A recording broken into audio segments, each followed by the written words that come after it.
ফাঁকা গাড়ি এখন।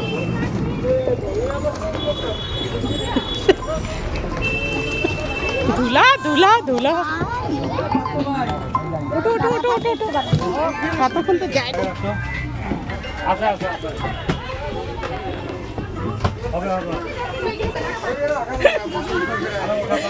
হ্যালো বন্ধুরা, কেমন আছো তোমরা সবাই? আজকে আমি কোথায় এসেছি বলো বন্ধুরা? 1 জুন থেকে মহিলাদের জন্য সরকারি বাসে ফ্রি। এই সুযোগটা হাতছাড়া করা যাবেই না বন্ধুরা। 35 টাকা কুচবিহার থেকে মাথাভাঙার ভাড়া হচ্ছে 35 টাকা, মানে যাওয়া আসা মিলে 70 টাকা বাঁচবে। কম কথা নাকি? 70 টাকা তো বাঁচাতেই হবে বন্ধুরা। আমি চলে এলাম মাথাভাঙা বাস স্ট্যান্ডে, বাড়ি ফিরবো, কুচবিহারে ফিরবো। ভাবলাম আমি একাই মনে হয় মানে এই সুবিধা নেওয়ার জন্য।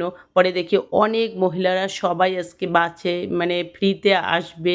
অনেক পাবলিক বাস সবাই ছেড়ে দিয়েছে সরকারি বাসে ওঠার জন্য। আমার মতো আরও অনেকজন মহিলা দেখো কিভাবে দৌড়াচ্ছে জায়গা নেওয়ার জন্য।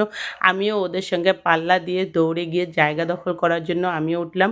আমার এক বন্ধু বলল যে প্রথমে আধার কার্ড নেবে, কিন্তু কিছুই দেখলো না, কিছুই নিচ্ছে না। আজকে হয়তো সবার জন্যই এই এমনিতেই মানে মহিলাদের জন্য তবে একটা টিকিট কাটতে লাগলো। সেই টিকিটটা হচ্ছে জিরো ব্যালেন্সের একটা টিকিট কাটতে লাগলো। বন্ধুরা, কে কে আজকে সরকারি বাসে ফ্রিতে যাতায়াত করেছো বন্ধুরা? আর এই সময় বাইরে দীঘা বা কোথাও ঘুরতে গেলে যেতেই পারো বন্ধুরা, ফ্রি একদম। আমিও এই সুবিধাটা নিলাম।